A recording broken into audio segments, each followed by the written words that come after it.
கர்த்தராகிய கிறிஸ்து இயேசுவின் இனிய நாமத்திலே இன்றைய நாளில் கர்த்தருடைய வார்த்தைகளை கேட்கும்படியாக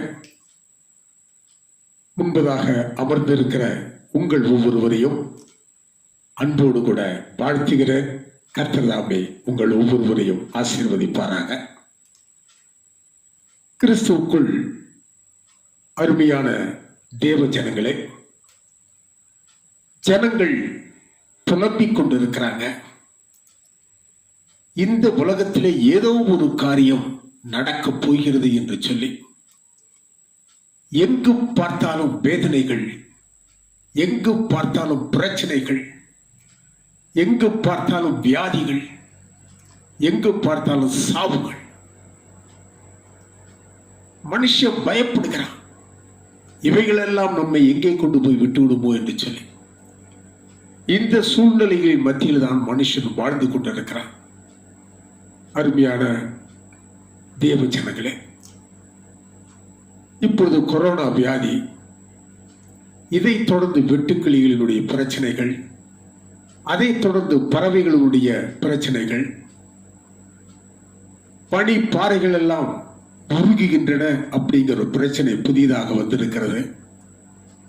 கடல் மட்டும் உயரப் போகிறது. அதன் மூலமா எத்தனையோ % நிலங்கள் எல்லாம் தண்ணிக்குள்ளே போக போகிறது. பெரிய பெரிய ஆபத்துகள் வரப்போகின்றன, வெள்ள சேதங்கள் வரப்போகின்றன. ஒவ்வொரு காரியமாய் கேள்விப்பட மனுஷன் பயந்து போய் பதறி போய் கிடக்கிறான். இத்தனை வேதனைகளை எப்படி நாம் தாங்கிக் கொள்ள முடியும்? இத்தனை பிரச்சனைகளை எப்படி நாம் தாங்கிக் கொள்ள முடியும்? என்ன செய்ய போகிறோம்? நாம் இருக்கிற ஒரு இடம் அது பாதிப்பு வருமா அல்லது பத்திரமாக இருக்கக்கூடிய இடமா? மனுஷன் செய்வது இன்னது என்று சொல்லி அறியாதபடிக்கு புலம்பிக் கொண்டிருக்கிறான். பாருங்க, வேதத்தை எடுத்து வாசிப்போம் என்று சொன்னால் இவைகளெல்லாம் வேதனைகளுக்கு ஆரம்பம் என்று சொல்லி எழுதப்பட்டிருக்கிறது. அப்படி என்று சொன்னால் இயேசுவின் வருகை மிகவும் அதிக சமீபமாயிருக்கிறது. அவருடைய வருகை சமீபமாயிருக்கிற இந்த நாட்களிலே நாம என்ன செய்யணும்? அவருடைய வருகையிலே நாம காணப்பட முடியுமா? அதற்கு நாம ஆயத்தம் உள்ளவர்களா இருக்கிறோமா? ஆராய வேண்டிய சூழ்நிலையிலே இருக்கிறோம். பாருங்க, இந்த நிலைமையின் மத்தியில் தான் இந்த ஜூன் மாதத்தின் 2வது மனமகிழ்ச்சியின் நாளிலும் கர்த்தர் நம்மோடு கூட பேசுகிற வார்த்தை என்னவென்று சொன்னா, எடுத்து வாசிங்க. சகரியா தீர்க்கதரிசியின் புஸ்தகம் 2ஆம் அதிகாரம் 7ஆம் வசனத்தை எடுத்து வாசிங்கள். நான் உங்களுக்காக வாசிக்கிறேன். பாபிலோன் குமாரத்தின் இடத்தில் குடியிருக்கிற சீயோனே, உன்னை விடுவித்துக் கொள். பாபிலோன் குமாரத்தின் இடத்தில் குடியிருக்கிற சீயோனே, ரட்சிக்கப்பட்ட ஜனமே, உன்னை நீ விடுவித்துக் கொள்.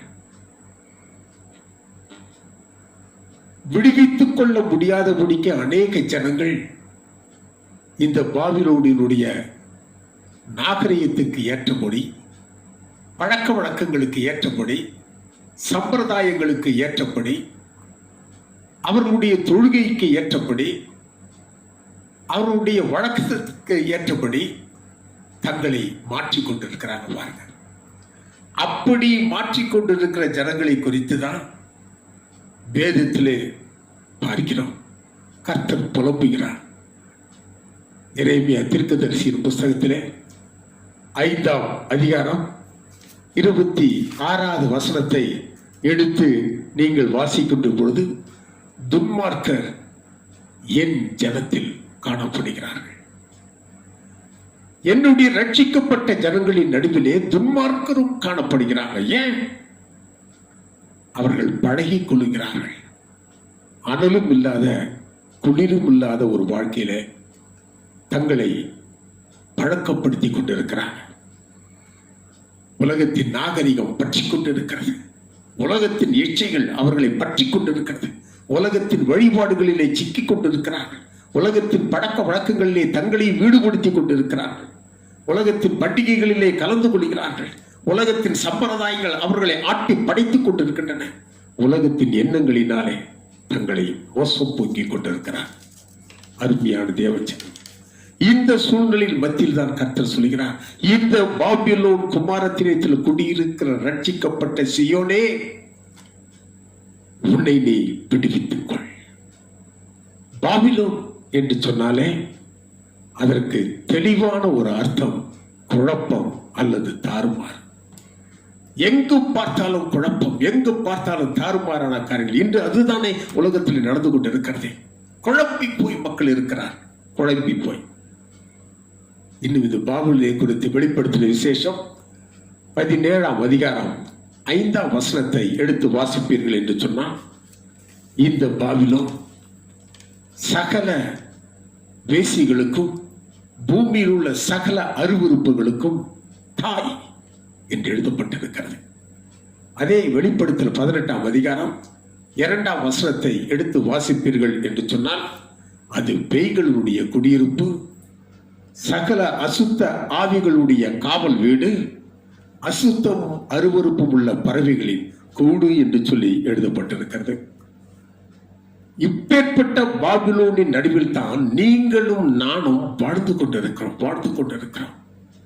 இதே ஏசாயா தீர்க்கதரிசன புஸ்தகத்திலே 14ஆம் அதிகாரம் 4ஆம் வசனத்தை எடுத்து வாசிப்பீர்கள் என்று சொன்னால், ஒடுக்கினவன் ஒழித்து போனானே. பாபிலோன் என்று சொன்னாலே ஒடுக்கினவன். இன்று கர்த்தருடைய பிள்ளைகள் ஒடுக்கப்பட்டு இருக்கிறாங்க, நொறுங்கி போய் கிடக்கிறாங்க, என்ன செய்கிறது என்று சொல்லி அறியாதபடிக்கு இருக்கிறாங்க. ஆலயத்துக்கு போக முடிகிறதில்ல, ஆலயத்தை நடத்த முடிகிறதில்ல, வெளியிலே ஊழியங்களுக்கு போக முடிகிறதில்ல, இயேசுவை பற்றி நற்சாட்சி சொல்ல முடிகிறதில்ல. அப்படி ஆராதனை திறந்தாலும் வந்து சென்று ஆராதிக்க முடிகிறதில்ல, ஒடுக்கி போய் கிடக்கிறோம். இந்த சூழ்நிலைகள் மத்தியில் தான் அருமையான தேவ ஜனமே, ஒரு ஜன கூட்டம் இந்த பாபிலோடு கூட பழகி கொண்டு போயிடுச்சு. பழகி கொள்ளாத ஒரு ஜன கூட்டமாகிய சியோனே, நீங்களும் நானும் எப்படி வாழப் போகிறோம்? இன்று கர்த்தருடைய ஆவியானவர் பழகி கொண்டவர்கள் அப்படியே பழகி கொண்டு போயிட்டாங்க. வேதத்தில் எரேமியா தீர்க்கதரிசியின் புஸ்தகத்தில் 7ஆம் அதிகாரம் 9, 10 2 வசனங்களை எடுத்து வாசிச்சா, அவர்கள் திருடி, அவர்கள் கொலை செய்து, அவர்கள் விபச்சாரம் பண்ணி, அவர்கள் சகலவிதமான நரகலான விக்கிரகங்களுக்கும் ஆராதனை செய்து, அந்நிய தேவர்களை பின்பற்றி, இந்தப்படியாய் அவர்கள் மோசம் போய் இவை எல்லாவற்றையும் செய்து கொண்டு பிறகு ஆலயத்திலே வந்து கர்த்தருடைய சமூகத்துக்கு முன்பதாக நின்று இவைகளெல்லாம் செய்கிறதற்கு நாங்கள் உரிமை பெற்றிருக்கிறோம் என்று சொல்லி இருக்கிறார்கள் என்று சொல்லி பார்க்கிறோம். ஆனால் இவற்றின் மத்தியிலே இந்த கடைசி நாட்களில் வாழ்கிற நீங்களும் நானும், விடுதலை பெற்றிருக்கிற ஜனங்களாக்கி நீங்களும் நானும், பைபிளுடைய வழக்கத்திற்கு எதிர்த்து நிற்கிற நீங்களும் நானும், பைபிளுடைய சம்பிரதாயங்களை கலந்து கொள்ள மாட்டோம் என்று சொல்லி உறுதியாய் சாத்ராக், மேஷாக், ஆபேத்நேகோ போன்று நின்று கொண்டு இருக்கிற நீங்களும் நானும் இந்த நாட்களில் எப்படி இருக்கிறோம்? இன்னும் கொஞ்ச நாட்களிலே கிறிஸ்து இயேசு வந்துடுவார். அவருடைய வருகையிலே காணப்படணும் அப்படின்னா இப்பொழுது நாம் செய்து வருகிற எல்லா காரியங்களும் நல்லதுதான். ஜெபிக்கிறோம், நல்லதுதான். வேதம் வாசிக்கிறோம், நல்லதுதான். ஆலயத்துக்கு போகிறோம், நல்லதுதான். தொழுது கொள்ளுகிறோம், நல்லதுதான். ஆராதிக்கின்றோம், நல்லதுதான். நன்மைகளை செய்கின்றோம், நல்லதுதான். அன்பு செலுத்துகிறோம், நல்லதுதான். ஆனால் வேதம் என்று சொல்லுகிற காரியம், நீ பாபிலோன் குமாரத்தின் இடத்திலிருந்து நீ பூரணமாய் விடுதலை பெற்று வெளியில வரணும். அப்போ பரிபூர்ணமாய் விடுதலை பெற்று வெளியிலே வரணும் அப்படின்னா, நாம் இப்பொழுது செய்து வருகிற பக்திக்குரிய இந்த எல்லா காரியங்களை காட்டிலும் இன்னும் சில காரியங்களை நம்முடைய வாழ்க்கையில கடைபிடிக்க வேண்டியது அவசியம். பாருங்க, அந்த இன்னும் கடைபிடிக்க வேண்டிய இந்த காரியங்களிலே ஒரு 3 காரியங்களை என்று உங்கள் மத்தியிலே சொல்லுகிறேன். கர்த்தரை தொழுது கொண்டு, கர்த்தரை ஆராதித்து, கர்த்தரை துதித்து, கர்த்தரை சோத்தரித்து, நன்மைகளை செய்து, வேத வாக்கியங்களுக்கு கீழ்ப்படிந்து நடக்கிற நீங்களும் நானும் இன்னும் பூரணமாய் இந்த பாபிலோன் நடுவிலிருந்து விடுதலை பெறணும் அப்படின்னா முதல் காரியம் சொல்லுகிறது எசேக்கியேல் தீர்க்கதரிசியின் புஸ்தகம் 12ஆம் அதிகாரம் 6வது வசனத்தை எடுத்து வாசிப்பீர்கள் என்று சொன்னால், அந்த 6வது வசனத்தின் மைய பகுதியில் எழுதப்பட்டிருக்கிறது, நீ தேசத்தை பாராதபடிக்கு உன்னுடைய முகத்தை மூடிக்கொள். இந்த தேசத்துல தான் நீ வாழ்ந்து கொண்டிருக்கிற, உன் பொழைப்பே இந்த தேசத்துல தான், நீயும் உன் குடும்பமும் இந்த தேசத்துல தான் இருக்கீங்க, உனக்கு திருச்சபையும் இந்த தேசத்துல தான் இருக்குது, உன்னுடைய வாழ்நாட்கள் இந்த தேசத்துல தான் ஓடிக்கொண்டு இருக்கிறது, நீ எங்க போனாலும் இந்த தேசத்துல தான் போய்கிட்டு இருக்கணும். ஆனாலும் கர்த்தர் சொல்கிறார், இந்த தேசத்திலே நீ வாழ்ந்தாலும் இந்த தேசத்தை நீ பார்க்காத, உன்னுடைய முகத்தை மூடிக்கொள், மூடிக்கொள். அப்ப எப்படிங்க நாங்க முகத்தை மூடிக்கொண்டு தேசத்துல நடமாட முடியும் கேட்கிறீங்களா? முகத்தை மூடிக்கொள் என்று சொன்னா உன் முகத்தை மறைத்துக்கொள் என்று சொல்லி அல்ல. இந்த தேசத்தின் அருவருப்புகளை நீ பார்க்காத, தேசத்தின் அக்கிரமங்களை நீ பார்க்காத, தேசத்தின் அநியாயங்களை நீ பார்க்காத, உலகத்து மனுஷன் செய்கிற காரியங்களை நீ பார்க்காத, அவன் தன்னை பெரியவனாக்கிக் கொள்ள, செல்வந்தனாக்கிக் கொள்ள அவன் செய்கிற சகல காரியங்களை நீ பார்க்காதே, அவன் தன்னை மேன்மைப்படுத்திக் கொள்ள அவன் கடந்து போகிற பாதைகளை நீ பார்க்காத, சகல அறிவிப்புகளுக்கு உன் கண்களை நீ மூடிக்கொள், பார்க்காத, வேசித்தனத்தை பார்க்காத, பச்சாரத்தை பார்க்காத, கொள்ளையை பார்க்காத, சகல விதமான அருவருப்புகளையும் நீ பார்க்காத. ஏன்? எரேமியா தீர்க்கதரிசி புஸ்தகத்திலே 12ஆம் அதிகாரம் 11ஆம் வசனம் இப்படியாக எழுதப்பட்டிருக்கிறது, தேசமெல்லாம் பாழாய் கிடக்கிறது, தேசமெல்லாம் பாழாய் கிடக்கிறது. தகப்பனும் பாவம் செய்கிறான், மகளும் பாவம் செய்கிறான், மகனும் பாவம் செய்கிறான், தாயும் பாவம் செய்கிறான், எல்லாரும் ஒரே மேல பாவத்தை செய்து கொண்டு வருகிறாங்க. இந்த சூழ்நிலையில் தான் உலகம் காணப்படுகிறது. யோபு தன்னுடைய சரித்திர புஸ்தகத்தில் அழகாக எழுதி வைத்திருக்கிறார். 9ஆம் அதிகாரம் 24வது வசனத்தை எடுத்து வாசிப்பீர்கள் சொன்னால், இந்த உலகம் அது துன்மார்க்கனுடைய கரங்களிலே விடப்பட்டிருக்கிறது, துன்மார்க்கனுடைய கரங்களிலே விடப்பட்டிருக்கிறது. எங்கு பார்த்தாலும் அநியாயம், எங்கு பார்த்தாலும் அக்கிரமம், எங்கு பார்த்தாலும் வஞ்சகம், எங்கு பார்த்தாலும் துரோகம், எங்கு பார்த்தாலும் பாவம், தண்ணீரை போல பாவத்தை பருகி கொண்டிருக்கிறாங்க. இது தேசத்தை நீ பார்த்தீனா அதன் மீது உனக்கு ஆசை வரும், அதன் மீது உனக்கு இச்சை வரும். அந்த இச்சை உன்னை எங்கேயோ கொண்டு போய் பாவத்திலே நிறுத்திருப்பாங்க. இந்த உலகத்தை உன்னை சேகிக்க வச்சிடும். யாக்கோபு தன்னுடைய நிருபத்தில் எழுதி வைத்திருக்கிறான் பாருங்க. 4ஆம் அதிகாரம் 4ஆம் வசனத்தை எடுத்து வாசித்தால், உலக சிநேகம் தேவனுக்கு விரோதமான பகை என்று சொல்லி எழுதப்பட்டிருக்கிறது. ஒருவன் உலகத்தை சிநேகித்தால் அவன் தேவனுக்கு பகையனாய் இருக்கிறான் என்று எழுதப்பட்டிருக்கிறது. ஆக இந்த உலகத்தை சிநேகிக்க கர்த்தர் நம்மை விடுகிறது இல்லை. அதுக்கு தான் கர்த்தர் நமக்கு ஆலோசனை சொல்லுகிறார், இந்த உலகத்தை பார்க்காத, அக்கிரமங்களை பார்க்காத, அநியாயங்களை பார்க்காத, முகத்தை மூடிக்கும், அப்படி எனக்கு சிநேகிதனாய் இருப்பாய் என்று சொல்லி கர்த்தர் சொல்லுகிறார். நீ உலகத்தை சிநேகிக்க ஆரம்பிச்சிட்டீன்னா தேவனுக்கு விரோதியாய் நீ மாறுகிறாய். ஆக முதலாவது காரியம், இந்த கொடுமை நிறைந்த இந்த உலகத்தை, இந்த வஞ்சகம் நிறைந்த இந்த உலகத்தை, இந்த பாவம் நிறைந்த இந்த உலகத்தை, இந்த அக்கிரமம் நிறைந்த இந்த உலகத்தை, அநியாயம் நிறைந்த இந்த உலகத்தை நீ பார்க்காத. உடைய கண்களை மூடிக்கொள். அது வேண்டாம், அது வேண்டாம். எல்லாரும் பாவம் பண்ணுவாங்க, எல்லா அக்கிரமும் நடைபெறுவாங்க. ஆனா நோவாவின் காலத்தில் அவன் ஒருத்தன் மாத்திரம், அவன் ஒரு குடும்பம் மாத்திரம் இவை எல்லாவற்றையும் பார்த்தும் பாராதபடிக்கு தங்களை மூடிக்கொண்டு இருந்தபடினாலே அந்த ஒரு குடும்பத்தை மாத்திரம் கட்ட ரட்சித்தாராம். ஆக முதலாவது காரியம், இந்த தேசத்தை பாராதபடிக்கு உன்னுடைய முகத்தை நீ மூடிக்கொள். இரண்டாவதாக ஒரு காரியத்தை எடுத்து வாசிக்கிறோம் என்று சொன்னான்.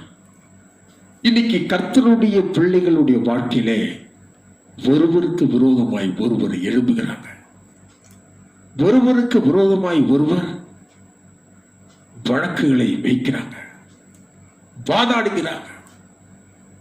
ஆனால் வேதம் சொல்லுகிறது, எடுத்து வாசிங்க. அப்போஸ்தலனாகிய பவுல் கொரிந்தியருக்கு எழுதின முதலாம் நிருபம் 6ஆம் அதிகாரம் 7ஆம் வசனத்தை எடுத்து வாசிப்பீர்கள் என்று சொன்னால், நீங்கள் ஒருவரோடு ஒருவர் வழக்காடுகிறது எந்த விதத்திலும் அது குற்றமாய் இருக்கிறது. அப்படி செய்கிறதை விட நீங்கள் ஏன் அநியாயத்தை சகித்துக் கொள்ளுகிறதில்ல? நீங்கள் ஏன் நஷ்டத்தை பொறுத்துக் கொள்ளுகிறதில்ல? நாம கேட்கிற கேள்விகள் எல்லாம், நான் நியாயத்துக்காகத்தானே நான் போராடுகிறேன், நான் உண்மைக்காகத்தானே போராடுகிறேன், நான் சரியாத்தானே நடந்து கொண்டு இருக்கிறேன், அவன் தானே எனக்கு விரோதமாய் காரியங்களை எல்லாம் செய்தான், ஆகவே நஷ்டத்தை என்னால் பொறுத்துக் கொள்ள முடியாது, இந்த அநியாயத்தை என்னால் சகித்துக் கொள்ள முடியாது. கர்த்தர் ஒருவர் நீதியுள்ள நியாயாதிபதி, அவர் எனக்கு நீதி செய்வார் என்று சொல்லி நான் வாழ்ந்து கொண்டிருக்கிறோம். ஆனால் வேதம் சொல்லுவது, நீங்கள் ஒருவரோடு ஒருவர் வழக்காடுகிறது எந்த விதத்திலும் அது குற்றமாக இருக்கிறது. நஷ்டம் வருதா பொறுத்துக்கோ, அநியாயம் வருதா சகித்துக்கொள். ஒருத்தவனுக்கு தீமை செஞ்சிட்டான், அவனுக்கு தீமை செஞ்சிடான். நீதிமொழிகளின் புஸ்தகத்துல 20ஆம் அதிகாரம் 22வது வசனத்தை எடுத்து வாசிப்பீர்கள் சொன்னால், தீமைக்கு சரி கட்டுவேன் என்று நீ சொல்லாதே, தீமைக்கு சரி கட்டுவேன் என்று நீ சொல்லாதே, பொறுத்துக்கொள், பொறுத்துக்கொள். சரி கட்டுகிறது தேவனாகிய கர்த்தருடையது. இயேசு இந்த பூலோகத்தில் வாழ்ந்த பொழுது அவர் நமக்கு சொல்லிக் கொடுத்த காரியங்கள் என்ன? மத்தேயு எழுதின சுவிசேஷத்துல 5ஆம் அதிகாரம் 39, 40 2 வசனங்களை எடுத்து வாசிக்கின்ற பொழுது, தீமையோட எதிர்த்து நிற்க வேண்டாம். ஒருவனுடைய கன்னத்திலே அறைந்தா அவனுக்கு அடுத்த கன்னத்தையும் திருப்பி காட்டு. உன்னோட ஒருத்த வழக்காடி உன் வஸ்திரத்தை எடுத்துக்கொள்ளும் இருக்கான் பாருங்க, அவனுக்கு உன்னுடைய அங்கேயே விட்டுவிடு. கர்த்தருடைய வார்த்தைகள் எப்படி இருக்குவாங்க? நீ வழக்காட, அவனுக்கு எதிர்த்து நிற்காத, அவனுடைய தீமைக்கு எதிர்த்து நிற்காத. அவன் உன்னை ஒரு கண்ணத்தில் அரைஞ்சா அடுத்த கண்ணத்தையும் காட்டு. உன்னோட வழக்காடி உன் வஸ்திரத்தை எடுத்துக்கிட்டானா உன் அங்கேயும் அவனுக்கு விட்டு எடுத்துட்டு போட்டோம். நஷ்டப்படுகிறதுனாலே உனக்கு என்ன? இந்த கடைசி நாட்களிலே கர்த்தர் அதைத்தான் நமக்கு சொல்லி தருகிறார். பாருங்க, இத்தனை ஆண்டுகள் பரிசுத்தமாய் வாழ்ந்துட்டோம், இன்னும் கொஞ்ச நாட்கள், இந்த கொஞ்ச நாட்களிலே நாம பரிசுத்தமாய் வாழணும்னா நமக்கு உண்டானவைகளை மற்றவர்களுக்கு விட்டு விட்டு போக கர்த்தர் எதிர்பார்க்கிறார். அதற்கு மாறாக அவனோடு போய் சண்டை போடுறது, அவன் மீது கசப்பை வைத்துக் கொள்வது, வைராக்கியத்தை வைத்துக் கொள்வது, கோபத்தை வைத்துக் கொள்வது, மாம்ச எரிச்சலை வெளிப்படுத்தி காண்பிக்கிறது, இதையெல்லாம் தவிர்த்து விடுங்கள் என்று சொல்லி கர்த்தர் சொல்கிறார். அநியாயமா உங்ககிட்ட பறிச்சிட்டானா இன்னும் உனக்கு என்ன வேணும்னா உனக்கு கொடு. அப்போஸ்தலனாகிய பவுல் அப்படித்தான் தெசலோனிக்கேயருக்கு எழுதின முதலாம் நிருபத்துல 5ஆம் அதிகாரம் 15வது வசனத்துல, ஒருத்தன் உனக்கு தீமை செஞ்சானா அவனுக்கு நீ தீமை செய்யாத, ஒருவருக்கொருவர் நன்மை செய்யுங்கள், நன்மை செய்யுங்கள். அப்ப நம்முடைய சத்துருவுக்கும் நன்மை செய்து கிறிஸ்தவ அன்பினை அவனுக்கு வெளிப்படுத்தி காண்பிக்க வேண்டும் என்பது இந்த கடைசி நாட்களிலே நீங்களும் நானும் செய்ய வேண்டிய ஒரு காரியம். பாருங்க, கர்த்தர் அதை எதிர்பார்க்கிறார். இந்த கடைசி நாட்களில் ஒரு சத்துருவுக்கு நன்மை செய்து கர்த்தருடைய வருகைக்கு நீ ஆயத்தப்படு. சைனா தேசத்துல ஒரு விவசாயி இருந்தான். அவன் வாழ்ந்த பகுதியில 6 மாதங்கள் மழை இருக்கும், 6 மாதங்கள் மழை இருக்காது. அந்த விவசாயி என்ன பண்ணிருக்கிறான், அந்த மழை பெய்கிற நாட்களிலே தன்னுடைய தோட்டத்திலே ஒரு பெரிய டேங்க் ஒன்று கட்டி தண்ணீரை சேமிச்சு வச்சிருவான். அந்த தண்ணியை பயன்படுத்த மாட்டான். மழை காலங்களிலே மீதி இருக்கிற நிலங்களுக்கெல்லாம் மழை தன்னுடைய தேவைகளை அங்கு பூர்த்தி செஞ்சிடும். அந்த தண்ணீரை பயன்படுத்தி கொள்வான். மழை இல்லாத அந்த மீதி 6 மாதங்களிலே சேமித்து வைத்த தண்ணீரை திறந்து விட்டு தன்னுடைய தோட்டங்களுக்கு தண்ணீர் பாய்ச்சோம். ஒரு நாள் இப்படி காலையில் போய் தண்ணீரை திறந்து விட்டுட்டு தன்னுடைய தோட்டங்களுக்கு வீட்டில் வந்து படுத்துட்டான். ஒரு 2 மணி நேரம் கழிச்சு போய் தோட்டங்களில் போய் தண்ணீர் நிரம்பி இருக்கும், பாத்தியை மாத்தி வெட்டி விடலான்னு போய் பார்த்தா இவன் தோட்டமெல்லாம் காய்ச்சி போய் கிடக்குது.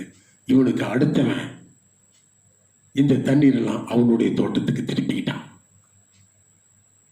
இவன் கிறிஸ்தவை ஏற்றுக்கொண்ட ரட்சிக்கப்பட்ட ஒரு விவசாயியா இருந்தபடினாலே அவன் போய் அவங்ககிட்ட எதுவும் கேட்கல. அதை அடைச்சிட்டு தன்னுடைய தோட்டத்துக்கு தண்ணி பாய்ச்சிட்டு வந்து படுத்துக்கிட்டான். 2ஆம் நாளும் அப்படியே நடக்குது. இவன் போய் அவங்ககிட்ட கேட்கல. 3ஆம் நாளும் அப்படியே நடந்துச்சு. 3ஆம் நாளும் போய் கேட்கல.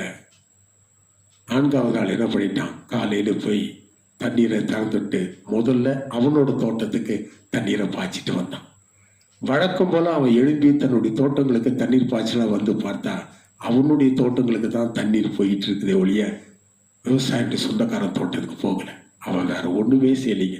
நேரா வந்தான். இவன் காலில் விழுந்தான். என்ன மன்னிச்சிடுங்கன்னு சொல்லி கதறி புலம்பி, இப்ப நீங்க யாருன்னு நான் தெரிஞ்சுக்கிட்டேன். நீங்க ஆராதிக்கிற வணங்குகிற உங்க தெய்வம் இயேசுதான், அது உண்மைன்னு நான் இப்ப புரிஞ்சுக்கிட்டேன். அவருடைய பிள்ளைகளுக்கு மாத்திரம்தான் இந்த சுவாபம் வரும் அப்படின்னு சொல்லி அவன் குடும்பமாய் அன்று இயேசுவுக்கு தன்னை ஒப்பு கொடுத்திருக்கிறான். ஆக நமக்கு விரோதமாய் செயல்படுகிறவர்களுக்கு நம்மிடத்திலிருந்து அநியாயமாய் ஆசீர்வாதங்களை நன்மைகளை பறித்துக் கொள்வர்களுக்கு என்னைக்கு நாம நன்மை செய்யணுங்கிற எண்ணம் நம்முடைய உள்ளத்திற்குள்ள வருதோ அவருடைய வருகைக்கு நாம் ஆயத்தமாக இருக்கிறோம் என்று சொல்லி அர்த்தம். ஆக 2வது காரியம், ஒருவரோடு ஒருவர் வழக்காடாதபடிக்கு எல்லா அநியாயத்தையும் சகித்துக் கொண்டு எல்லா விதமான நஷ்டங்களையும் பொறுத்து கொண்டு அதற்கு மாறாக நன்மைகளை செய்ய வேண்டும் அப்படின்னு கர்த்தர் நம்மிடத்தில் எதிர்பார்க்கிறார். 3ஆவதாக ஒரு காரியத்தை பார்க்கின்ற பொழுது, இன்று மனுஷன் தன்னை ஒரு பெரியவனாக எண்ணிக்கொண்டிருக்கிறான். தன்னால எல்லாம் முடியும். இன்னைக்கு அப்படித்தான். கடந்த சில நாட்களுக்கு முன்பதாக வர மனுஷன் நான் அதை கண்டுபிடிச்சிட்டேன், எதை கண்டுபிடிச்சிட்டேன், நான் அங்க போக போறேன், நான் இங்க போக போறேன், அங்க நான் நிலவில் நான் விற்க போறேன், யார் யாருக்கு விரும்ப என்கிட்ட வாங்கிக்கிங்க, என்னென்னமெல்லாம் யோசித்தான். இன்று மனுஷன் கலங்கி போயிருக்கிறான். அவனுடைய கண்டுபிடிப்புகள் எல்லாம் அவனுக்கு கை கொடுக்கவில்லை. அவனுடைய ஞானம் புத்தி எல்லாம் அவனுக்கு கை கொடுக்கவில்லை. அவனுடைய யோசனைகள் எண்ணங்கள் எல்லாம் அழிஞ்சு போயிடுச்சு. வேதம் அப்படித்தான் சொல்லுது. அந்நாளிலே மனுஷனுடைய யோசனைகள் அழிந்து போகும், அழிஞ்சு போயிடுச்சு. 3வது இந்த நாட்களிலே நாம செய்ய வேண்டிய காரியம் என்னவென்று சொன்னா, எடுத்து வாசிங்க. அப்போஸ்தலனாகிய பவுல் கொரிந்தியருக்கு எழுதின 2ஆம் நிருபம் 10ஆம் அதிகாரம் 5வது வசனத்திலே, எந்த எண்ணத்தையும் கிறிஸ்துவுக்கு கீழ்ப்படிய சிறைப்பிடிக்கிறவர்களாய் இருக்கிறோம். எந்த ஒரு எண்ணத்தையும் கிறிஸ்து இயேசுவுக்கு கீழ்ப்படிய சிறைப்படுத்துகிறவர்களாய் இருக்கிறோம். அப்ப நம்முடைய மாம்சத்திலே தோன்றுகிற எந்த ஒரு எண்ணமும் கிறிஸ்து இயேசுவுக்கு கீழ்ப்படியத்தக்கதாய் ஒரு லிமிட், சிறைப்படுத்தப்படுகிற ஒரு எண்ணங்கள், அவ்வளவுதான். அதுக்கு மேல நாம எண்ணக்கூடாது. கர்த்தர் இந்த அளவுதான் எனக்கு வச்சிருக்கிறார். பிரசங்கின் புஸ்தகம் 3ஆம் அதிகாரம் 11ஆம் வசனத்தை எடுத்து வாசிப்பீர்கள் என்று சொன்னா, அவர் சகலவற்றையும் அதனதன் காலத்திலே நேர்த்தியாய் செய்திருக்கிறார். அவர் உலகத்தையும் அவர்கள் உள்ளத்திலே வைத்திருக்கிறார். நம்முடைய உள்ளத்திலே உலகம் கர்த்தர் வைத்திருக்கிறார். இந்த உள்ளத்திலே தோன்றுகிற எண்ணங்கள் அவைகள் எப்படிப்பட்டவர்களாய் இருக்கணும்? மிஞ்சி காணப்படுகின்றன. நான் வானத்திற்கு மேல போவேன்னு ஒருத்தன் எண்ணினா, கர்த்தருடைய பாதாளம் மட்டும் தாழ்த்தினார். என்னுடைய சிம்மாசனத்தை அவருக்கு நிகராக அவருக்கு மேலாக வைப்பேன்னா என்ன வேண்டியது இருக்கு? மிஞ்சி எண்ணுகிற காரியம். பவுல் சொல்லுவான் பாருங்க, ரோமாபுரியாருக்கு எழுதின நிருபத்துல 12ஆம் அதிகாரம் 3வது வசனத்தை எடுத்து வாசித்து சொன்னால், என்ன வேண்டியது இருக்கு மிஞ்சி எண்ணாதேயுங்கள். என்னால இவ்வளவுதான் முடியும், இதுக்கு மேல என்னால என்ன முடியும்? எனக்கு தெரியும் என் நிலைமை என்ன, என் சூழ்நிலை என்ன எனக்கு தெரியும். இவற்றின் மத்தியில கர்த்தர் என்னை அடிக்கடி ஒரு காரியத்தை சொல்லி ஞாபகப்படுத்துகிறார். பிரசங்கின் புஸ்தகம் 3ஆம் அதிகாரம் 17வது வசனத்தை எடுத்து பார்ப்பீர்கள் என்று சொன்னால், சகல எண்ணங்களையும் நியாயம் தீர்க்கிற ஒரு காலம் ஒன்று வருகிறது. நம்முடைய சிந்தையிலே தோன்றுகிற எல்லா எண்ணங்களையும் கர்த்தர் ஒரு நாளிலே நியாயம் தீர்ப்பாரா? அந்த நாட்கள் வருகிறது, அந்த காலம் வருகிறது. அப்ப நம்ம யோசித்து நம்முடைய எண்ணங்களை சரியாய் கிறிஸ்துவுக்கு கீழ்ப்படியத்தக்கதாக சிறைப்படுத்த வேண்டியது அவசியமாய் இருக்கிறது. பாரு, அப்போஸ்தலனாகிய பவுல் எபிரேயருக்கு நிருபம் 13ஆம் அதிகாரம் 5வது வசனத்தை எடுத்து வாசிப்பீர்கள் என்று சொன்னால், இருக்கிறவைகள் போதும் என்று எண்ணுங்கள். கர்த்தர் என்னை வைத்திருக்கிற நிலைமை போதும், கர்த்தர் எனக்கு கொடுத்திருக்கிற ஆசீர்வாதம் போதும், கர்த்தர் எனக்கு கொடுத்திருக்கிற வேலை போதும், கர்த்தர் எனக்கு கொடுத்திருக்கிற வசதி வாய்ப்புகள் போதும், கர்த்தர் எனக்கு கொடுத்திருக்கிற இந்த மனைவி பிள்ளைகள் போதும், கர்த்தர் எனக்கு கொடுத்திருக்கிற இந்த புருஷன் பிள்ளைகள் போதும், கர்த்தர் எனக்கு கொடுத்திருக்கிற இந்த சகல நன்மையான காரியங்கள் எனக்கு போதும். தொடர்ந்து அந்த வசனம் சொல்லுது, அவர் உன்னை விட்டு விலகுவதும் இல்லை, உன்னை கைவிடுவதும் இல்லை என்று சொல்லியிருக்கிறாரே. என்றென்றும் நம்மோடு கூட இருக்கிற அந்த இயேசு கிறிஸ்துவை காட்டிலும் இன்னும் வேறு ஒரு மேன்மையான காரியம் நமக்கு என்ன உண்டு என்று சொல்லி நினைக்கிறீங்க? ஒன்றுமே கிடையாது, ஒன்று கிடையாது. எல்லாவற்றையும் உண்டு பண்ணின தேவாதி தேவனாகிய கிறிஸ்து இயேசு, அண்ட சராசரங்களை படைத்த கர்த்தராகிய கிறிஸ்து இயேசு, அவர் நம்மோடு கூட இருக்கிறாரே. அவர் நம்மை விட்டு விலக மாட்டேன் என்று சொல்லியிருக்கிறாரே, நம்மை கைவிடுவதில்லை என்று சொல்லியிருக்கிறாரே. அது மாத்திரம் நமக்கு போதும். அதற்கு மேல நான் எதற்கு இன்னும் அது வேணும் இது வேணும் நெஞ்சணும் என்னும் கர்த்தர் நம்மோடு கூட பேசுகிறார். இருக்கிறவைகள் போதும் என்று எண்ணுங்கள். அருமையான தேவஜனமே, 3 காரியங்கள் நாம பக்தியா இருக்கிறது நல்லதுதான். இந்த எல்லா பக்தியான காரியங்களுக்கு மேலாக இன்னும் கடைபிடிக்க வேண்டிய 3 காரியங்கள். 1, இந்த பாழான இந்த தேசத்தை பாராதபடிக்கு உன்னுடைய முகத்தை நீ மூடிக்கொள். 2, ஒருவரோடு ஒருவர் வழக்காடாதே. நஷ்டம் வந்தாலும் சரி, அநியாயம் வந்தாலும் சரி, பொறுத்துக்குள், அதை சகித்துக்குள். 3, உன்னுடைய உள்ளத்திலே தோன்றுகிற எந்த ஒரு எண்ணத்தையும் கிறிஸ்துவுக்கு கீழ்ப்படிய சிறைப்படுத்துகிறவளாய் இருக்கட்டும். அப்படி உன்னுடைய எண்ணங்களை எல்லாம் சிறைப்படுத்த கிறிஸ்துவுக்குள்ளாக அவருடைய வருகைக்கு நீ ஆயத்தப்படும். நிச்சயமாய் கர்த்தருடைய ஆசீர்வதிப்பார். இந்த 3 காரியங்களை நாம் கடைபிடிப்போம். அவருடைய வருகைக்கு நாம் ஆயத்தப்படுவோம். கர்த்தர் நம்மை ஆசீர்வதிப்பாராக. கண்களை மூடலாம், நாம் ஜெபிக்கலாம். எங்கள் அன்பின் ஆண்டவரே, இந்த கடைசி நாட்களிலே பாபிலோன் குமாரத்தின் இடத்துல குடியிருக்கிற சீயோன் ஆகிய நாங்கள் எங்களை விடுவித்துக் கொள்ளணும்னு எங்களோடு கூட நீ பேசினீரே, உமக்கு ஸ்தோத்திரம். நாங்கள் வேறுபடுத்தப்பட்டவர்களாய்த்தான் வாழ்ந்து கொண்டிருக்கிறோம். உம்மைத்தான் நம்புகிறோம், உம்மைத்தான் நோக்கி பார்க்கிறோம், உமக்காகத்தான் வாழுகிறோம். உம்முடைய வேதமே எங்களுக்கு மன மகிழ்ச்சி. உம்முடைய பிள்ளைகளோடு கூட ஆராதிக்கிறோம். ஆவியோடு உண்மையோடு உண்மை தொழுது கொள்கிறோம். வேதத்தை வாசிக்கிறோம். நீர் சொன்னபடியெல்லாம் நடக்கிறோம். எல்லாரிடத்திலும் அன்பு பாராட்டுகிறோம். இவை எல்லாவற்றின் மத்தியிலும் இன்னும் நாங்கள் கீழ்ப்படிய வேண்டிய 3 காரியங்களை எங்களோடு கூட பேசியிருக்கிறீரே, உமக்கு நாங்கள் நன்றி செலுத்துகிறோம்ப்பா. நாங்கள் வாழ்கிற இந்த தேசத்தை நாங்கள் பார்ப்பது நீர் விரும்பல. எங்களுடைய முகத்தை மூடிக்கொண்டு இந்த பாழாய் போன இந்த தேசத்தை, துன்மார்க்கனுடைய கரங்களில் விடப்பட்டிருக்கிற இந்த தேசத்தை பாராதபடிக்கு உம்மை மாத்திரம் நோக்கி பார்த்து வாழ எங்களுக்கு நீர் உதவி செய்தலாம். 2வதாக, எங்களுக்கு என்ன வந்தாலும் சரி, என்ன நஷ்டம் வந்தாலும் சரி, எங்களுக்கு என்ன அநியாயம் நேரிட்டாலும் சரி, மாம்ச பிரகாரமாய் வயராக்கி கொண்டு கசப்பனை மனதில் வைத்துக் கொண்டு அதற்காக போராடி இந்த சமாதானத்தை கெடுத்து நாங்கள் குற்றமுள்ளவர்களாய் மாறுகிறதை காட்டிலும் அநியாயத்தை சகித்துக் கொண்டு நஷ்டங்களை பொறுத்து கொண்டு வாழத்தக்கதான இறுதியத்தை எங்களுக்கு நீர் தந்தரலாம்.